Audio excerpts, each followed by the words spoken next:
Good afternoon. I'd like to welcome all of you to the April Beyond Black History Month program. We have a wonderful speaker today, Bob Polk, and I'm going to turn it over to my colleague, Fran Taylor, who will do an introduction. So I'm going to spotlight her, but please make sure you mute from your location. Thank you. Fran. Thank you, Linda. Good afternoon, everyone. Today, I have the distinct privilege and honor of introducing our presenter. He is Reverend Dr. Robert L. Polk, a man whose story spans generations, geography, and traditions. Reverend Polk, or Bob, as he insists upon being called, holds Bachelor of Arts and Honorary Doctor of Divinity degrees from Doane University in Creek, Nebraska. He holds a Master of Divinity degree from Hartford Theological Seminary in Connecticut. And in addition, he has been associated with various capacities with Dillard University, City University of New York, and many other institutions, and organizations. He was ordained in 1955. He is wonderfully accomplished, yet so very humble. Frequently, he shifts the focus from himself in favor of allowing others to shine. When complimented, he always responds by saying, "All that I have accomplished is due to the grace and glory of God." Of course, he is correct. And because of his reverence and obedience to God, Bob Polk has been blessed with soon to be 96 years of life. He is an author, pioneer on many fronts, a committed champion for social justice, and a man who promotes peace and harmony wherever he goes. In the foreword of his first book, Crossing Barriers and Building Bridges, a memoir, he is thusly described. Robert L. Polk rose from the south side of Chicago to sit comfortably with the revered and the reviled, the famous and the infamous, the forgotten and the forlorn, from heads of state and political leaders to community activists and distressed families.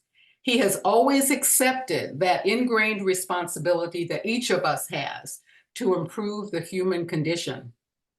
Today, he has graciously agreed to share reflections from his life's journey as depicted in his latest book, Fly in the Buttermilk, One Black Man's Odyssey, which focuses on his ministry in North Dakota. To set the stage for Bob's presentation today, he would like to share a very brief video that describes significant challenges he faced and over which he triumphed. Reverend Dr. Martin Luther King Jr. once said, "The ultimate measure of a man is not where he stands in moments of convenience and comfort, but where he stands at times of challenge and controversy." I bring to you Reverend Dr. Robert L. Polk. Let's show the video first, and then he's going to favor us with his comments.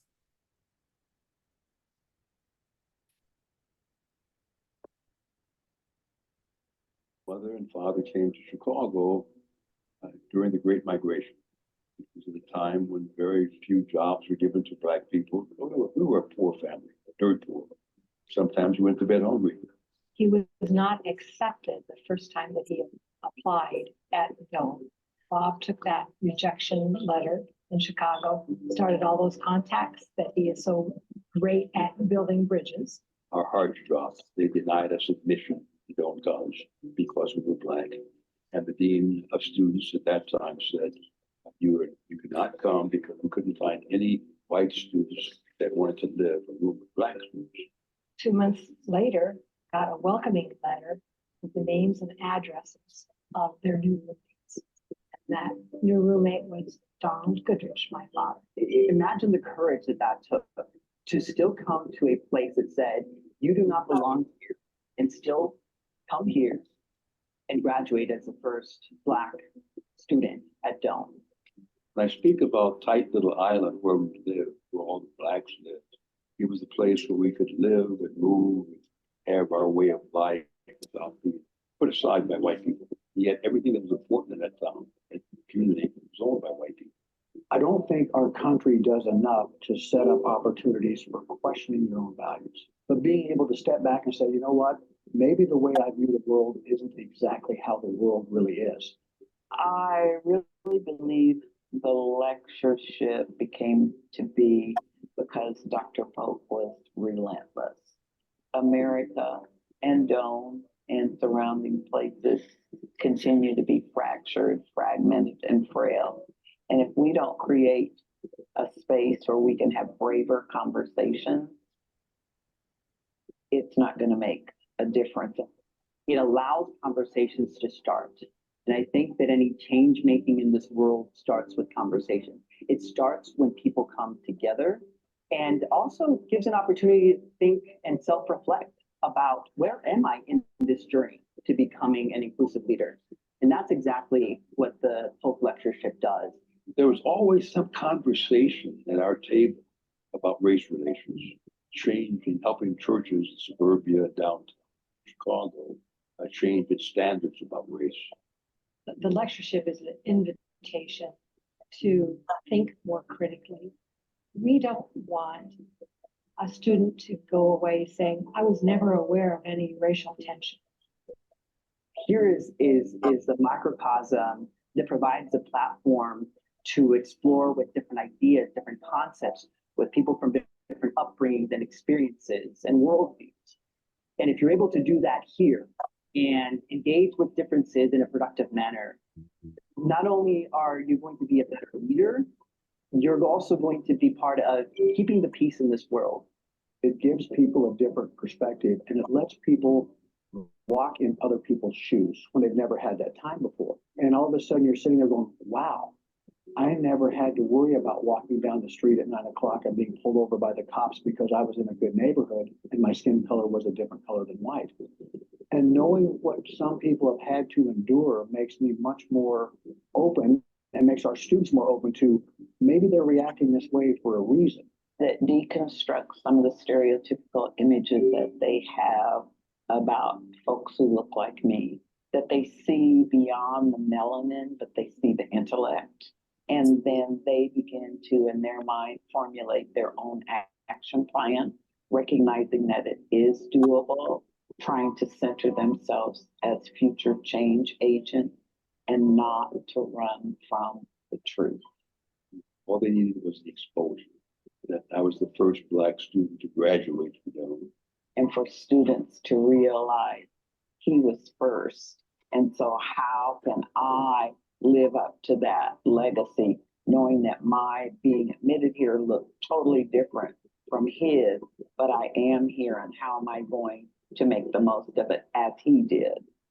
We felt a bit out of place because we had bad experiences with white people. It wasn't long before they accepted us and we accepted them. The world, in a sense, opened up to us. That's my story.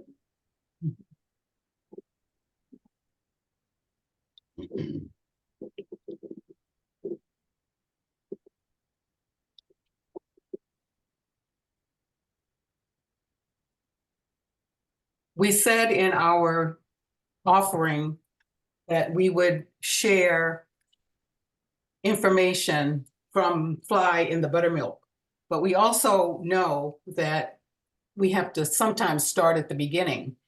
And so Reverend Polk has some slides that he would like to look at and reflect upon that may help you, again, get a picture of where he was and some of the things that he was involved in. So Reverend Polk, are you ready for the slides? I certainly am, Fran. Thank you. Mhm. Okay, well, let us have the first slide, please.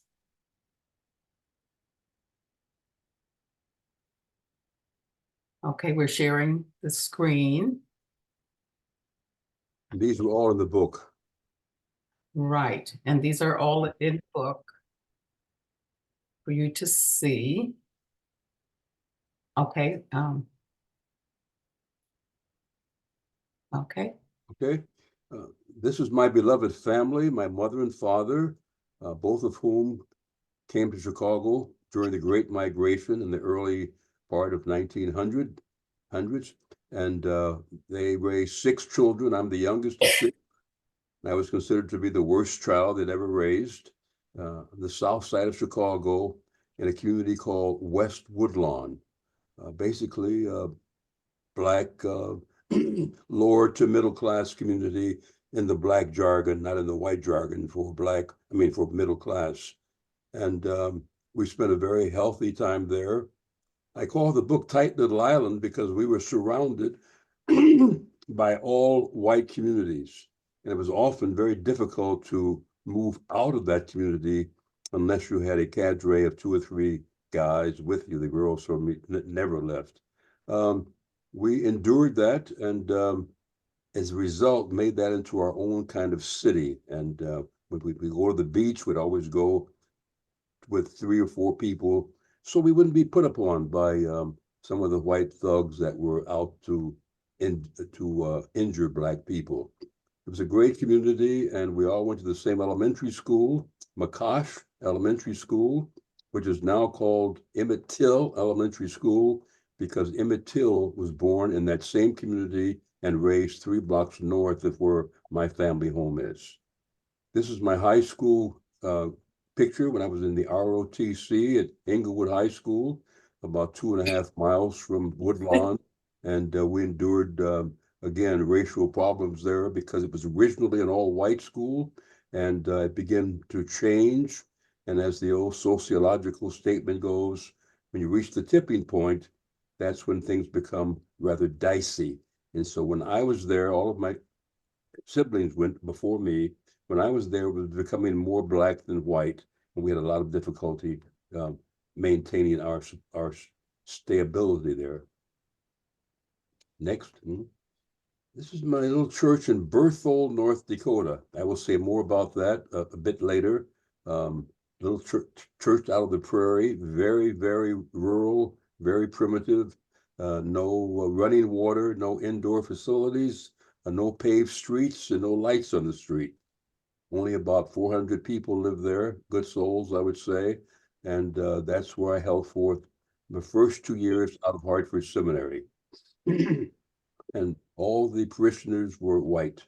It's one of my good parishioners, Mr. Swope. You can see me there with a shirt and a tie on. Why would I have on a shirt and tie, going to visit my parishioners on their farms? It's out of, tradition, Black community. We always wore shirts and ties, like I have one on today. It's just something that I always did until the last 2 or 3 years. But he was a great, great farmer and a great parishioner. Next. These are my teenagers in my youth program. I have the smallest church in this little town, about 75 people and their children. I was told, by the way, by the Census Bureau that I was the 48th Black resident in the entire state of North Dakota, which is quite a record. And to underscore it even more, when I took my went for my driver's license, they're so used to writing white, when they got to race, they just wrote white. And I wish I'd saved that driver's license just to prove that some people just their habits don't change very much. But these were my teenagers, and some have died. They were wonderful kids, and now they're in their 70s and 80s, which, believe it or not. Next. Same teenagers, Congregational Church of Berthold, North Dakota. Next. Georgetta Weaver is my colleague and classmate. We were in the same youth program at Lincoln Memorial Congregational Church, the first Black congregational church in Chicago. And we had a great time, about 15 or 20 of us going to youth fellowship every Sunday night. And Georgetta was the young lady that I encouraged to register for Doane College, to apply at Doane College, which she did. And so it was the 2 of us who were turned down when we made our first application to enter Doane. And she persevered with me, and she was a freshman. I had already attended, we called it junior college in those days, but community college, 1946 after the war. So I received some credits when I went to Doane. I was only there 2.5 years. Georgetta did all 4. That's why they say I was the first Black graduate, but we attended together and spent a great deal of time sharing our woes and joys about what it was like to be the only 2 Blacks at a predominantly white small college, church-related college. Next. And she died recently. After retirement, I moved to a home in Connecticut, a little place called Candlewood Lake, Candlewood Isle. And, you know, the minister was at the Congregational Church, was about to move to another church. And they asked me if I would take the church job. And I said, yeah, I just started retirement. And I promised them I would give them 1 year as the interim minister, which I did, and I accomplished a lot. But I did that during the time I was undergoing chemotherapy for cancer. And it was God's grace again, going back to one of Fran's statements, that kept me going during the same time I was undergoing cancer treatment. I'm a 2-time cancer survivor. Nice little white congregational church in New Fairfield, Connecticut. Next. I was a YMCA youth director when I left the church in Berthold, and the Y I found in Minot, North Dakota, and I cherished it. I loved it. It was my second home. Why? Because I had indoor swimming, they had saunas and showers, and so when I wanted to clean up, I'd go to visit parishioners in the hospitals in Minot and take a dip in the YMCA and go home squeaky clean. After 3 years, I had a great youth program, about 400 youngsters in the YMCA program. And someone found out that I was a pretty decent youth director, and Riverside Church heard about me, and they asked me if I would be interested in taking a job as youth program director of their youth ministry there at Riverside Church. So I like to say in that transition, I moved from Minot to Manhattan, and I'm going to say it's like going from a one-room schoolhouse to an Ivy League school. Riverside was an experience that one could never replace. That's about it, I think. Okay, well, wait, can we hold hold the last slide, please, Jean? Until we have a further conversation, and then we will share a very, very, very important and special announcement.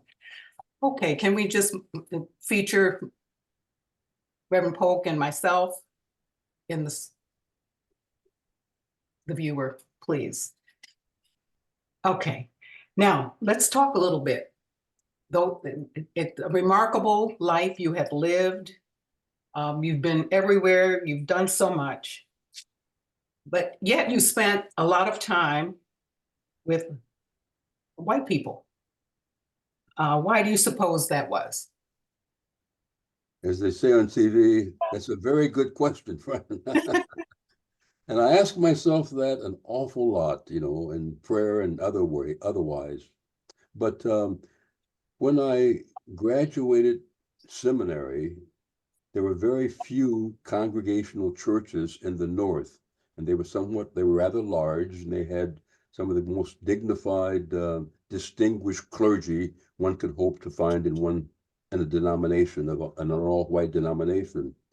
My mother was dead against my going south, where I could get into a rural parish and congregational churches there. And so I decided that I would try to find a church in the North. There was nothing available. And the bishop of the North Dakota churches said to me, if I found a church for you, would you come? Because it'll be difficult. And I said, without hesitating, yes, thinking it would not be as rural or as somewhat primitive as it was. So I went to work there at Berthold. And I think, Fran, when I went to Doane College, prior to enrolling there in 1946, if you will, I went to an all Congregational Church youth rally for a week there. And I think that was the issue that took me into recognizing that all white people were not negative or bad toward Black people. And as a result, for some unknown reason, serendipitous or providential, I think God's calling to me was on this track of not neglecting my people, because I'm starkly Black, I mean, from bottom to top, and yet trying to work with small groups of white people to help them to understand the hypocrisy of racism, the degradation of racism, and that they have an opportunity to change the culture and society one by one, two by two. It was almost ran like being a reverse missionary, going to white communities and helping them to understand as best as possible what Black culture, history, and society was all about, like the African American Museum in Smithsonian in Washington. So that's what I've done most of my life. It's not always been, enjoyable, but I go back to my home roots and to my friends and family, and they say, how can you put up with such a lifestyle? And it's always been an issue, but that's where I've been. Mm-hmm. Okay, do you think then that you have been able to change lives? Social, as far as social justice goes, It's race relations. It's been obvious. I think the best indication, the indice that came to me was after writing this book, Flying the Buttermilk, and hearing from some of my former teenagers in North Dakota, who are spread all over the country now, who have written back to say to me, my presence helped them get over the hump of racism, of multiculturalism, of helping my students if they were teachers, helping my community. I go to the Martin Luther King memorial services, some will say, and I would say, scale of 1 to 10, I'd give it about an 8, 7 or 8 that helped people to change their lives out of the hundreds of thousands of much that I've worked with over the years. And people still keep in contact with you. I came across the foreword of your first book, I believe, and it's written here. It says, I was 15 when I met Robert Polk, the new minister at the Riverside Church in Manhattan. I called him my dearest living friend, and he still is. I became one of a burgeoning number of young people who turned to Bob over many decades for mentoring, honest answers about life, and broadening our experience and perspectives. And yes, and that, you can expound on I it. think that's a good statement. I think they selected me from North Dakota because Riverside was going through a major change. They had as their format on their Sunday worship service calendar, it was interracial, interdenominational, and international. And it opened its doors to Harlem and to 3 major housing developments just to the east of the church. Morningside Gardens, Grant Houses, which was Morningside Gardens, was a cooperative, mostly white and Black, but middle-class people. Grant Housing was a subsidized federal housing unit, and the third one that came up was called Manhattanville Community Centers. And the Riverside teenagers, before I got there, invited the Black teenagers and Hispanic teenagers to join them in their youth programs in Sunday school. They were so overwhelmed, they didn't know what to do. The church didn't know what to do. That's how they found me and said, well, maybe we should hire a Black person who has experienced working with white people to bring about this multicultural, multifaceted youth program, which I was challenged to do. And I was there for 6 years. And that person that wrote that note in the book, she was part of that program. About 300 kids, junior high and senior high. They had to spend 3 hours every Sunday morning in Sunday school. And in order to come to the major Friday night program that ran from about 6 o'clock until 11 o'clock at night, everybody loved to do that. You couldn't do that today, but we need it. We need programs, we need Sunday schools, we need Boy Scouts. We need all those things that help to develop young people instead of all of the mass shootings and and fightings that we find in our streets today. But that's a good question. Yes, thank you. And I understand you worked with the Urban League. You worked in forming the first HIV/AIDS clinic in New York City. That is correct. Yeah, I was then executive director of the New York City Council of Churches, formerly called the Protestant Council. And when AIDS started, it was labeled against the Haitian community in the country. It was said that they brought AIDS to America. And I spent maybe 2 or 3 sessions with about 6 or 8 Haitian physicians who were just devastated to have that plight on their lives. And we began from there to organize people who could make an impact on, number one, reversing that decision, and number two, people were dropping dead all around us. I had a little chapel out of JFK Airport, the Protestant chapel that was run by the Council of Churches, and people who would not take AIDS, people who had died from AIDS could not be buried in many of our funeral homes. So I would use the chapel for them to have their services. Families wouldn't come. Some families would spit on their kids in the coffin. It was a horrible time that we just can't realize what it was like. People were dying all the time. And so we formed a group of young educators and medical people and others, church people, to try to turn that back, give people a better idea, until we received city and federal funding. And then when they received the funding, they turned their backs on me, and there was so much money coming down the pike in those days. So, but we started the first AIDS program through the New York City Council of Churches, yes. Okay, and your influence and impact is phenomenal. It was fortuitous for us, and I say us, my husband and I, that you came to New York City, because in 1970, that's where we met you. Amen. Yes, yes. And it was, we really, I didn't find out until many years later that you were the minister on call the day that we came to the church to inquire about being married. That's right. And you were the person on call that day.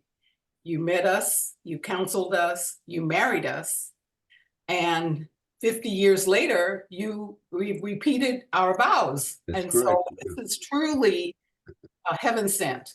It couldn't be an accident that these things happen. And of course, God puts wonderful people in our paths throughout our lives. And we just count it a blessing that we have had this long relationship with you. And we're so proud of that.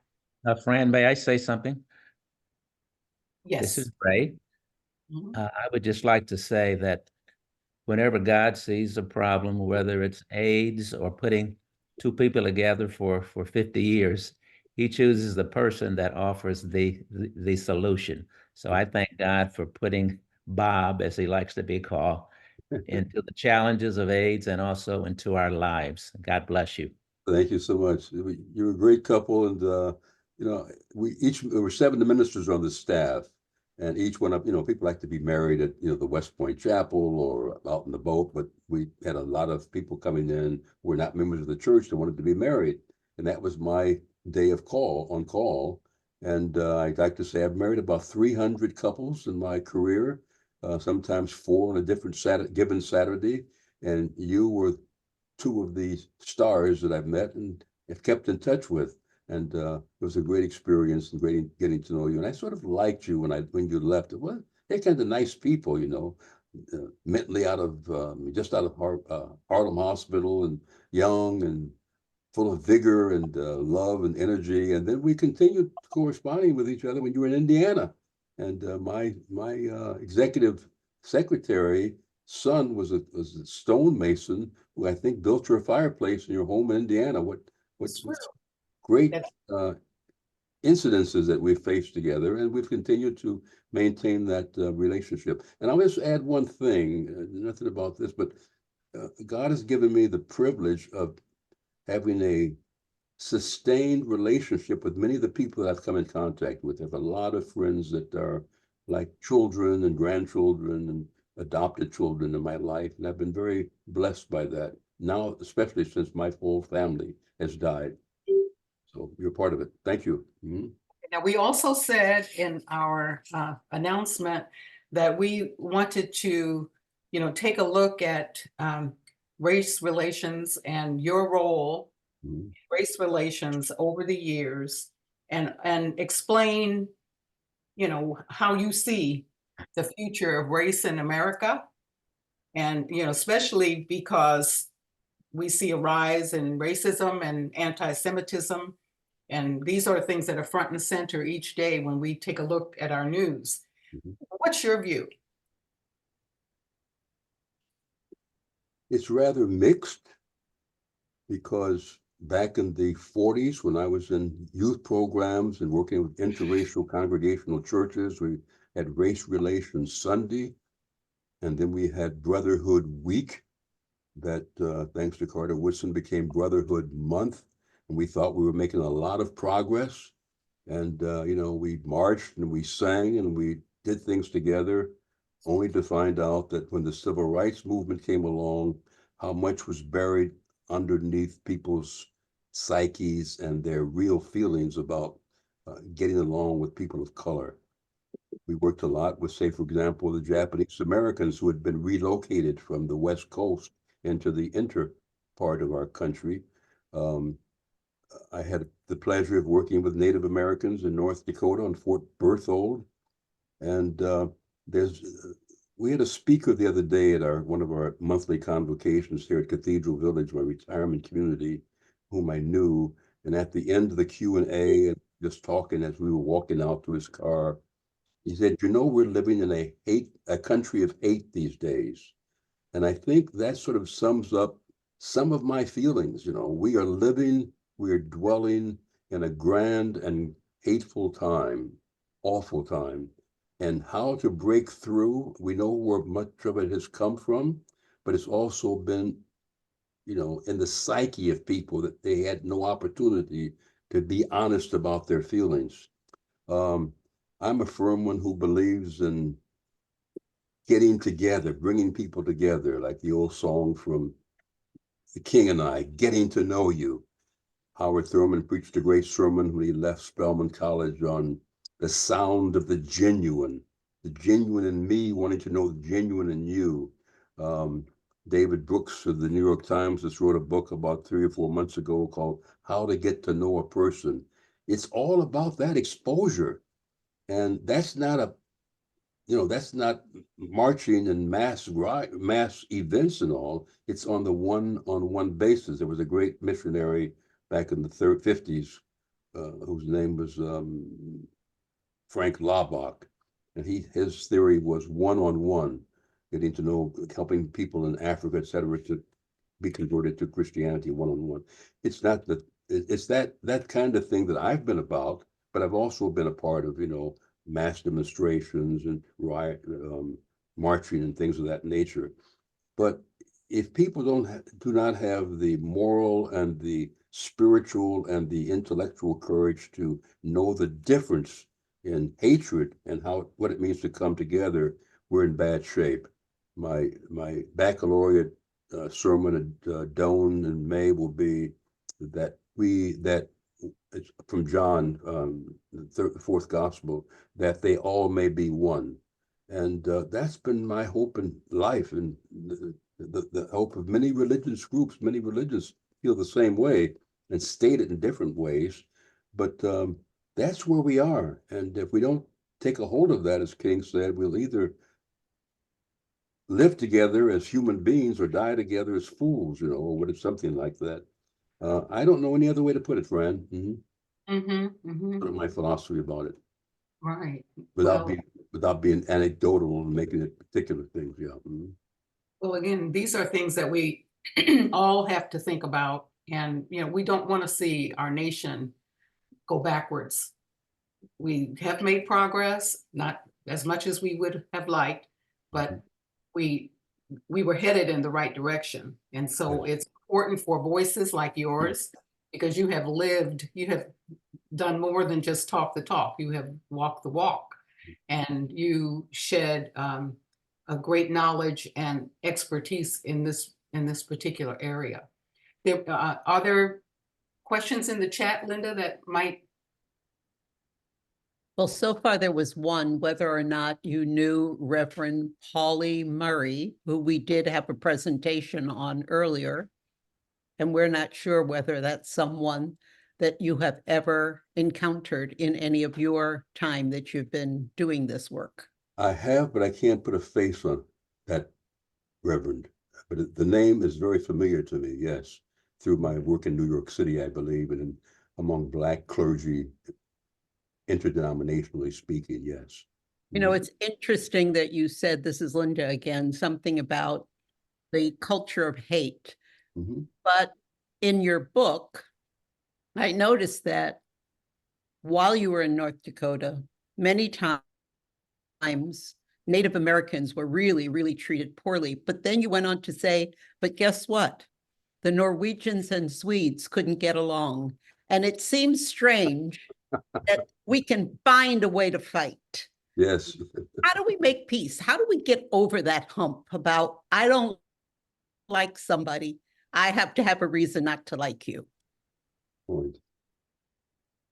I'm not quite sure, to be honest about it. I think I tried to say that a little earlier about getting to know people and breaking down the barriers that divide people in this culture of hate. You know, in sports and drama and dance and you know, we don't have enough church these days. I don't mean that people have to be forced to go to church, but the gospel message helps to break down a lot of those barriers. And also in the Jewish religion, they do too. But we have, you know, COVID helped us to exit the churches and synagogues, and we haven't come back to them yet. But that culture of hate seems to be permeating our society in such a way that that's why we find mass incarceration. Somebody said the other day on the news in Philadelphia, 3,000 cars have been hijacked already this year, taken away from people. You know, the gun violence at the end of Ramadan the other day. I mean, that's all hatred. And why do we have it? You know, I'm about to check out at 96, you know, and I don't have any answers, but I'm certainly concerned and worried and indignant about where we find ourselves today. And, you know, one-on-one is not enough. It has to be some kind of massive way. I'm a firm believer, I mean, period. I'm a firm believer in bringing young people when they turn the age of 18 to go into to become members of work camps or service work camps for the government. Everybody has to be there, whether you have flat feet or not, you know, whether they're rich or poor. Getting people to, you know, clean up like the CCC camps, but making them more compatible to people's lives in terms of, you know, educating them in terms of the value systems and multiculturalism, et cetera, to turn the country around. I don't know any other way that can be done. It can be done massively, but no one's going to go for that. I think Senator Kuntz, that replaced President Biden, has a bill out there like that.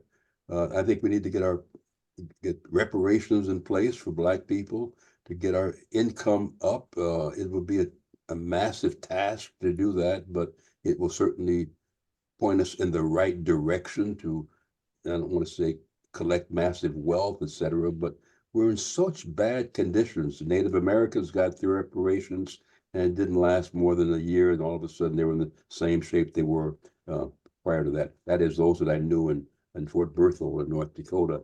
Japanese Americans got their reparations and did very well. They were quiet people and knew how to handle it.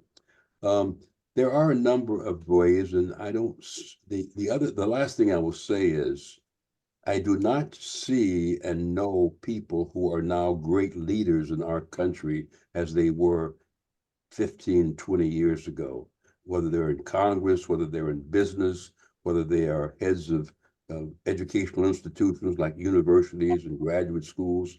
I can't name 5 great leaders in America today that the whole nation would embrace and say, we need to listen to Dr. or Mrs. So-and-so and get us back on track.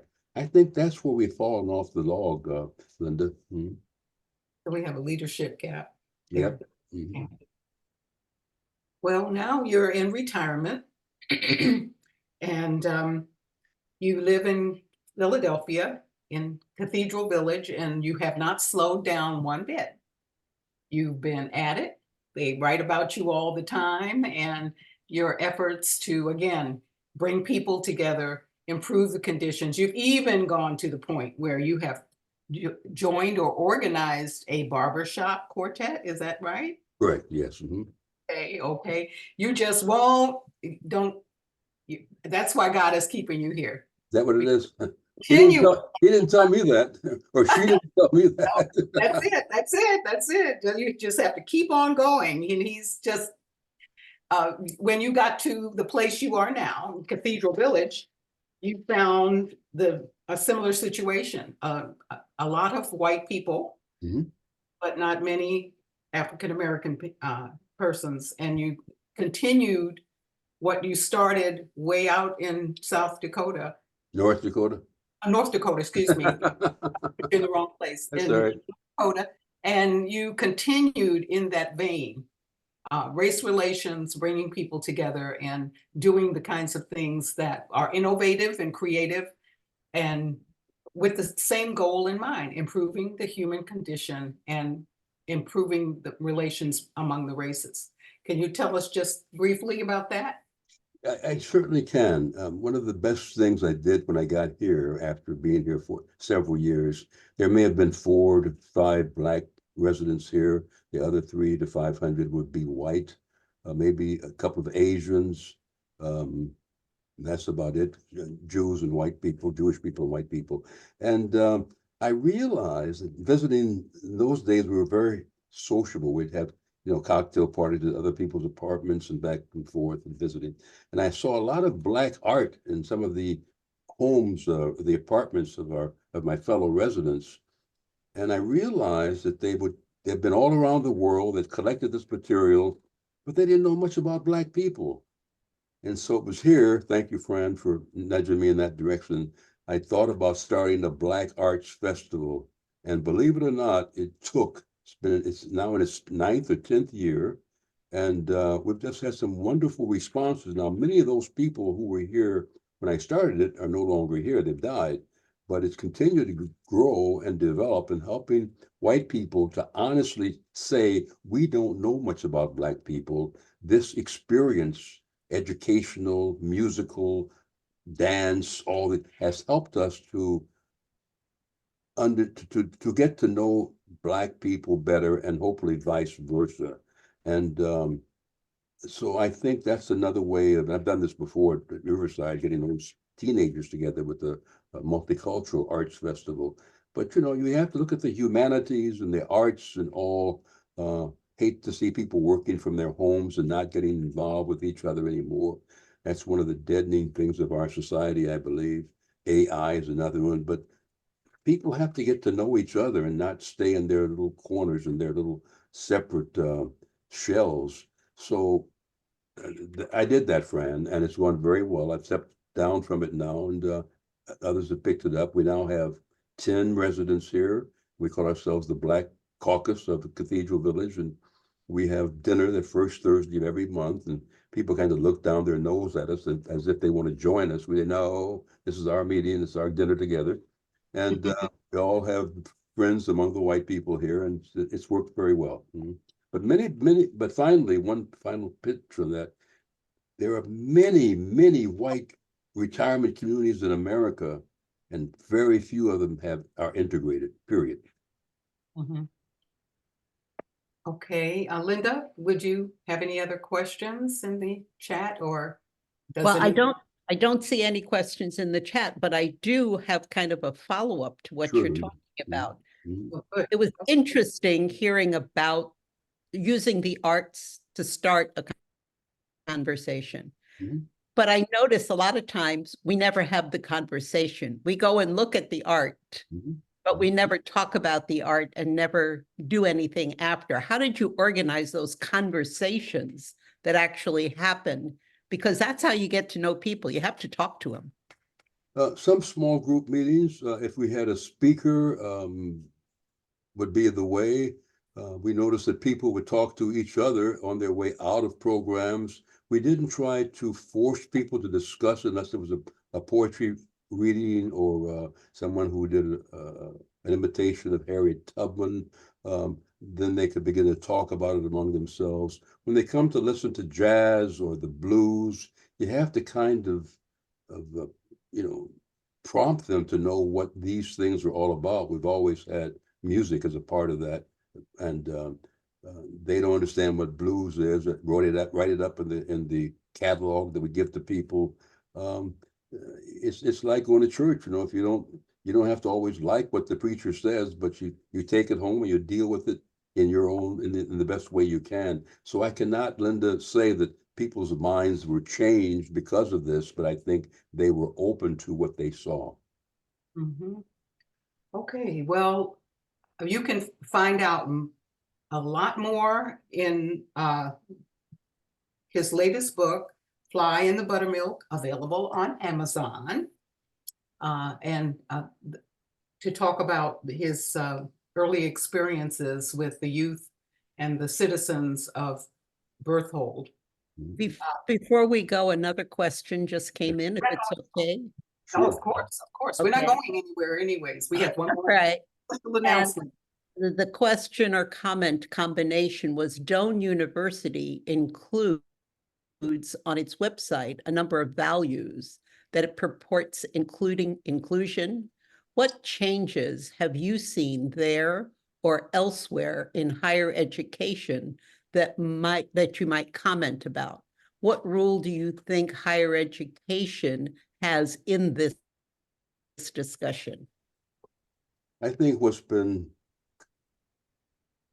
has come down the line over the last decade, as we all know, has been the whole concept of diversity, equality, and inclusion, which now many and most schools have.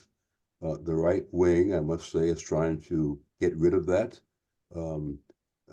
It's one of the most concrete ways of bringing larger numbers of people together across racial and social and economic lines.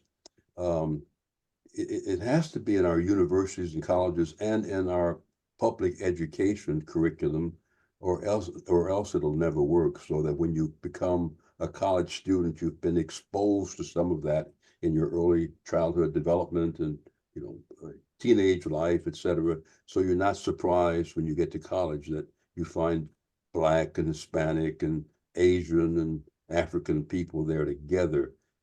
You can't force it to stick, but the exposure, that's my biggest word, has to be there. And people take away, what they take away.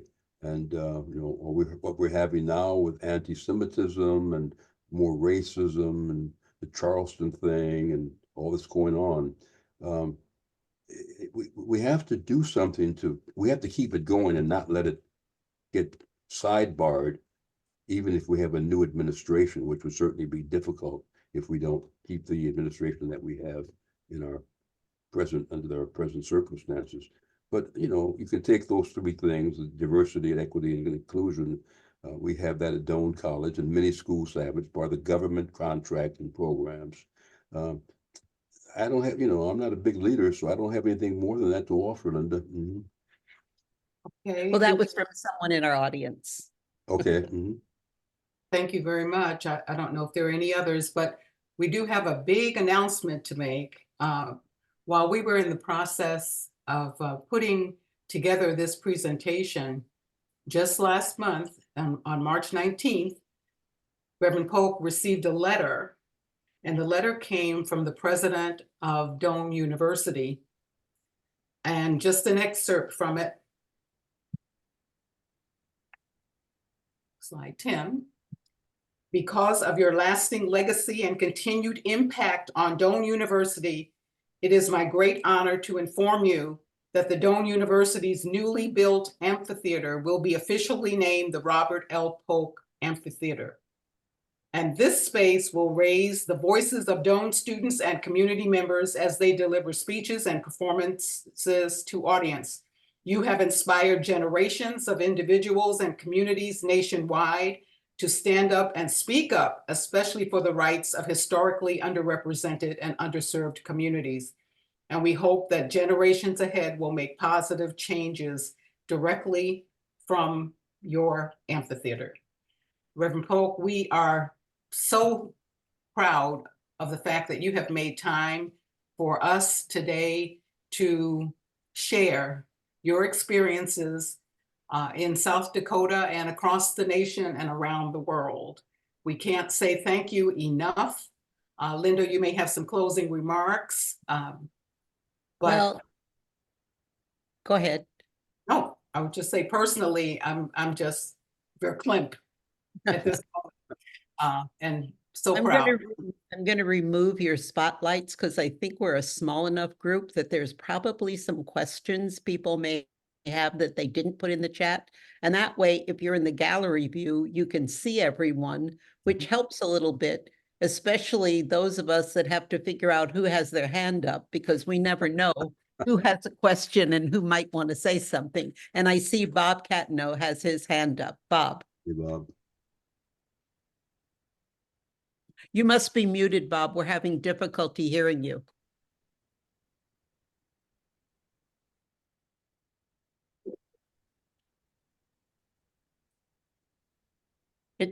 Now try it again. Try it again. Okay, try it again. Speak.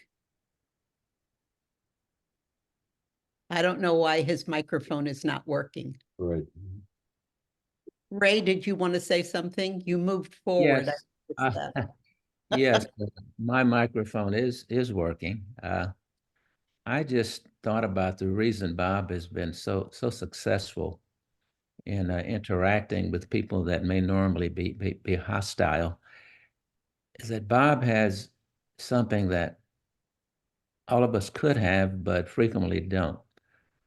Bob has the spirit of forgiveness, even when he is confronted with these negative situations. And people like Bob, people really want to get to know them better. And as we have stated several times, if we just got to know each other, many barriers would be broken down. And I thank God for placing Bob in the situation to where he can interact with people who are normally hostile. But his soft demeanor, like the Bible says, a soft answer, right?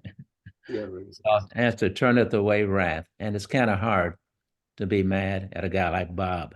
God bless you. And I'm thankful that you were the guy who was put in these situations. Thank you very much, Ray. Appreciate it. So, Bob Catino, do you want to try one more time?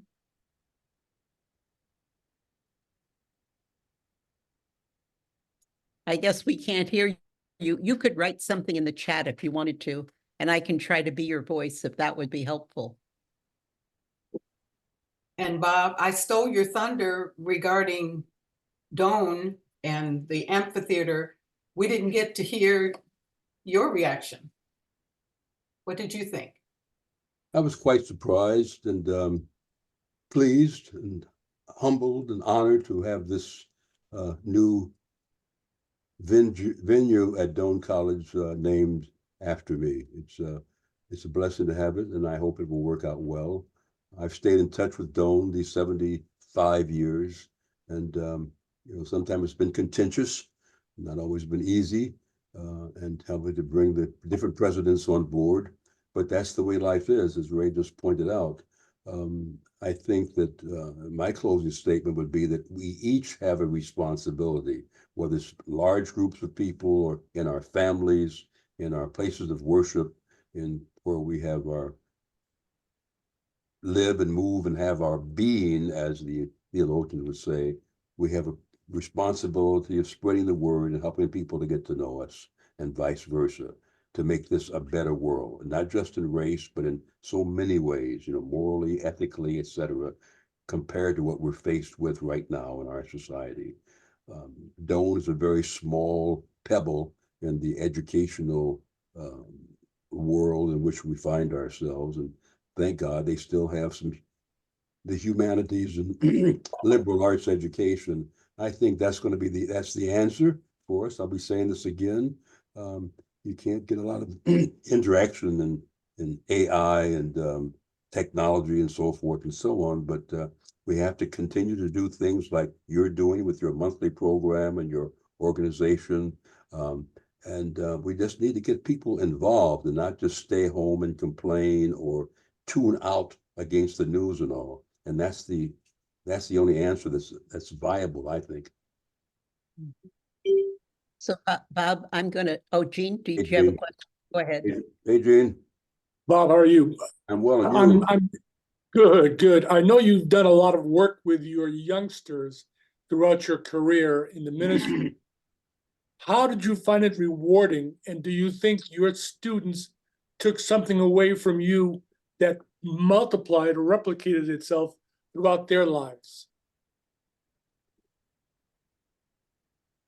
I think, yes, I've had, let's see, 3 years at the Y and 2 years at Dillard as Dean of Chapel and Dean of Students, and then 3 years at Riverside Church. That's quite a number of years working with teenagers.